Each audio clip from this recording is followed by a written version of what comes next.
So welcome to Midweek Experiments in Faithfulness. This is a weekly facilitated spiritual practice with a Quaker flavor and an experimental ethos. My name is Jen, and I'm the program manager here at Beacon Hill Friends House, where I live and work. The Friends House is a Quaker center for learning and action and a residential community of about 20 people who live according to Quaker values. Tonight, we have our first returning midweek facilitator, Cai Quirk, with a new practice, Myths of Gender.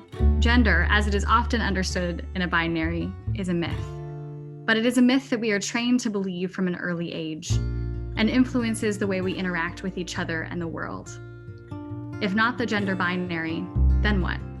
So many stories of these cultures we live in center people who are male or female, nothing else.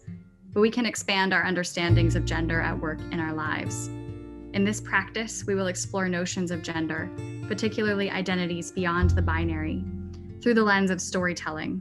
Included will be myths read aloud and photographs from Cai Quirk's upcoming book, Transcendence, and time to reflect and play with our understandings of gender together. Cai encourages us to come as you are, whether you are a gender nerd like Cai or new to these topics. Now, I'm excited to introduce you to Cai. Cai Quirk, who uses they, them, or am pronouns, is a lifelong Quaker with passions for witness, personal discernment, and diverse methods of spiritual deepening. With a gender that transcends binaries, Cai is practiced at deeply questioning societal expectations and norms, and in shifting towards roots of individual and group integrity. Spiritual deepening, witness, and integrity are expanded in Cai's music and photography practices. Our photography series, Transcendence, connects themes of spirituality, mythology, and gender diversity as related to global and timeless patterns. You can see more at caiquirk.com. Again, welcome. We're happy that you've joined us, and Cai, it's all yours. Thank you, Jen. If not the gender binary, then what? Imagine a circle, and around that circle are the main colors of the rainbow. Like a rainbow, the colors do not have stark beginnings and endings, but blend into one another. The red slowly shifting to orange, orange to yellow, and so on, until violet turns back to red. At the edges of this circle of colors, they are vibrant and bright, and towards the middle, they blend together to get gray. Pink and blue are just two colors in this wide array, and male and female are just two genders in a wide range of possibilities. Perhaps I am a deep maroon color, a gender the English language doesn't have words for. Tomorrow I might be in an intense violet. I've met people on a wide spectrum of this rainbow. Even within the colors we might call pink or blue, there are so many variations, just as there are many ways to express one's gender, even with the identities of female and male. If we tried to describe the whole world in terms of pink and blue, or nature's more common green and blue, we wouldn't be able to describe the beauty of cardinals, tulips, and autumn leaves. We also lose the beautiful diversity of humanity when we try to force it into two distinct boxes. Yet modern culture has conditioned us, to various degrees, to believe that this binary exists. This metaphor of color can help visualize the range of possibilities of gender. Through it, many begin to understand or deepen their realizations that this set of two limited genders is a myth. It is a myth that many believe in, work hard to stay within the boundaries of, and which has very real effects on how some people are held in hierarchy over others, but a myth nonetheless. When we can not only know that a binary is a much limited version of what is truly around us, but imagine other possibilities of how a world might look, we can begin to imagine how disrupting the gender binary doesn't just free those who transcend that binary, but liberates everyone from a mold of expectations based on their appearance at birth. This is about far more than what pronouns or bathrooms to use, but about truly seeing and honoring that of the divine in each person. Hundreds of years ago, when the Religious Society of Friends formed, we included the statement, considered bold at the time, that men and women are created equal, and Quakers lived it to varying extents within and outside of our circles. Today, many Quaker groups have stated that all are equal, that there is that of God in everyone, that we should treat each other as we want to be treated, The problem is that treating everyone the same doesn't respect and honor the beautiful diversity of gifts and talents that is the divine manifesting differently in each person. We as friends encourage everyone to find their own path with the divine, but are not quite as good at supporting and nurturing the gifts that arise from that seeking. In many of the communities around the world that have gender diversity, such an identity is often inherently seen as connected to spiritual roles, such as being a healer, mediator, shaman, or ceremony leader. And such people are often supported in their growth into these gifts. While these roles do not manifest in the same ways in Quaker spaces, when we are reluctant to see and nurture the spiritual gifts in each other, we miss opportunities of growth and depth in our beloved community. Quaker practice has more potential roles than many churches do, such as inviting people to elder for meetings and including healing centers in some of our spaces. Yet there is still room to grow, room to imagine what we could be if we are able to see, honor, and support not only the full rainbow wheel of genders, but how our many nuanced intersections of experience and identity weave together to create a tapestry of beloved community. Tonight, I'll share some images and writings from my project and upcoming book, Transcendence, which intersects gender diversity, spirituality, mythology, and nature. Since the beginning of time, people of all genders have walked the earth, greeting beings and spirits alike. Born between worlds, male and female, gender diverse people form identities settled in mystery and power.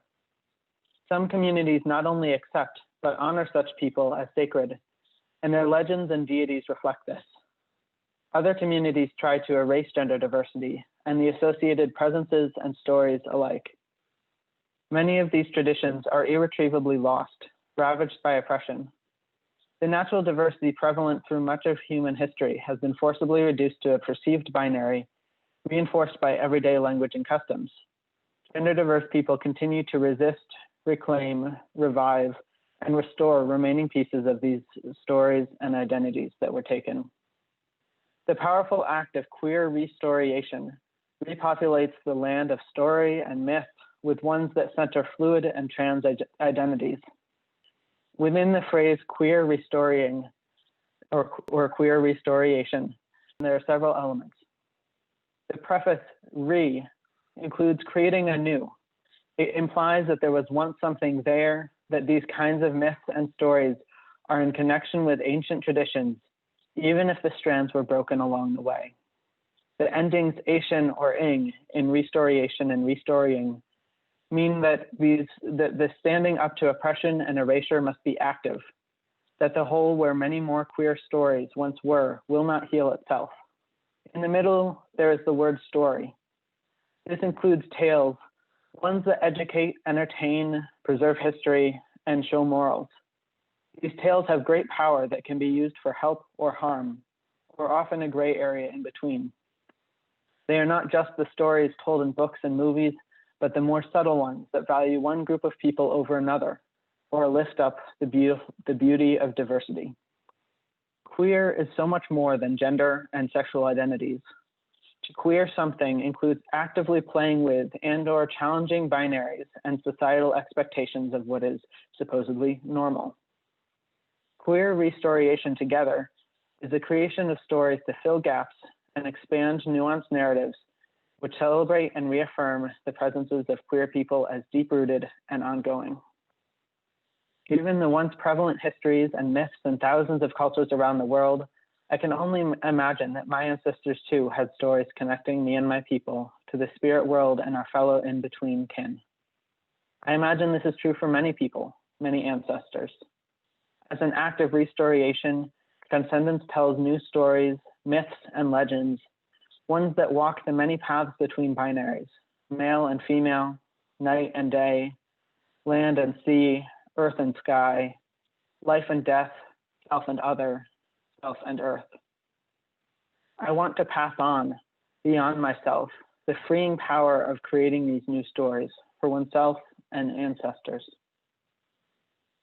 Written myths accompany some images, stories of creation, of rebirth, of journey. Myths and stories are more than just children's tales. but rather powerful tools that influence how we view the world and our interactions with others.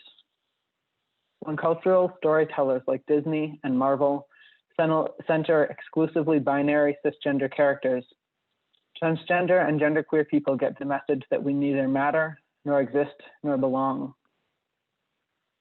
Even in the art world, some photo series portraying gender diversity focus either on showing one image and the story of many, usually binary, trans people, or on the physical transition of a body. Instead, Transcendence positively centers fluidity and liminality, not through the use of stereotyped clothing and accessories, but through strongly natural contexts, which are themselves always fluid and changing. A sense of belonging is powerful, particularly in supporting those who challenge cultural norms. This project is a seed that can grow and spread this sense of place to others who transcend gender and further expand the vision of those within the gender binary. Images and stories alike create worlds with ambiguous or no gender amidst connections to earth, ancestors, and spirits. In the spirit of myths, not just false stories, but ever relevant ones, this series creates not just a body, but a figure of transcendence. And I'm now going to share some two myths that are related to this project. And this first one, I'm going to do this one first. So this, and I'm not sure, so I'm just going to describe the picture.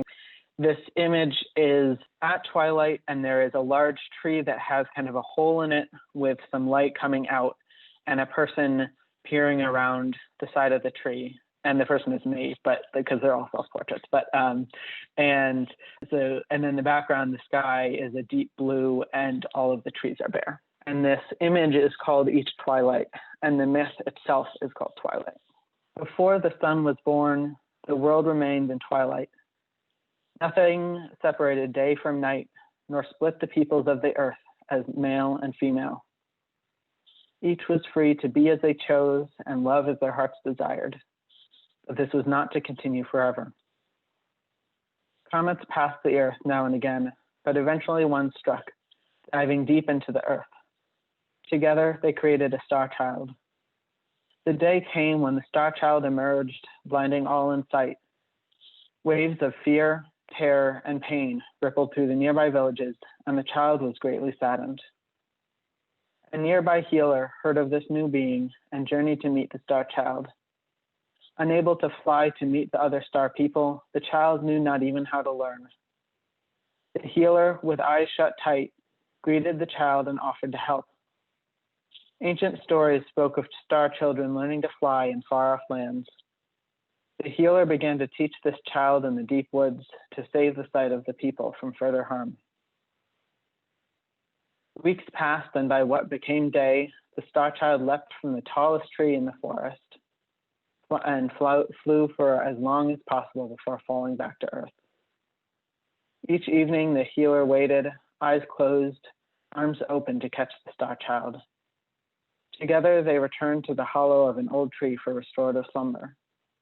In time, the people's vision returned, but at a terrible price. The day brought harsh light, and the twilight of the past now seemed like the deepest of darks. Their eyes could not adjust. Fleeting twilight came only when the healer carried the child to the tree, wrapped in a blanket. Just as time was split into night and day, so too were the people divided by outward appearances. Only the healer still lived in the twilight and saw each being as it chose, but had to live each day with eyes shut tight. In time, the healer taught some people, those with open hearts, a semblance of their once true sight. Others will never know the changes until the star child learns to fly and joins the star kin far up in the sky, the time when all will be equal again, and humans will see each other for who they truly are.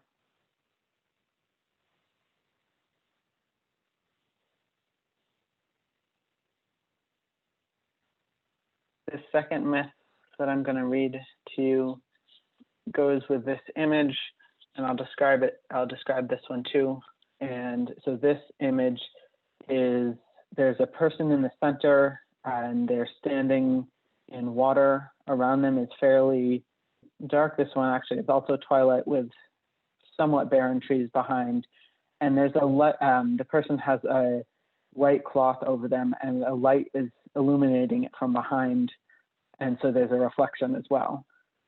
And there's leaves floating on the water, which are various fall colors, red, yellow, orange. This image is titled With Every Breath, and the myth itself is titled Spirit of Wholeness. The spirit of wholeness. Constant flux of body, form, and spirit gave birth to children of ambiguity all over the world. These children remained closely linked to the spirits who gave them the ability to transform, carrying gifts of ambiguity throughout the land. The humans of knowing and ordering recognized the beings of transformation in their midst and welcomed these connections to divine realms. As ordering slowly took over balance, others grew to fear the transforming beings. They stripped away comfort, love, and belonging, and cast the beings down, wiping away any traces of their abilities. For a time, the spirit of wholeness continued to birth new transforming beings into the world, but no one came to guide them in their journey, and the lives of too many were silenced. The beings of order were overcoming, the beings of transformation fading in despair. And the spirit of wholeness, in an act of desperation, brought a silenced one back through the waters the spirit was born of. Cleansed and with clear vision, this being walked forth, drawing others along a journey of transformation and inspiration. The spirit of wholeness learned the power of renewal. With each child lost to the journey, the spirit brought another through the waters of rebirth, the waters of becoming. Each one gained renewed strength, each restoring pieces of balance, ambiguity, and transformation. Transforming the self, transforming the people, transforming the earth and her children.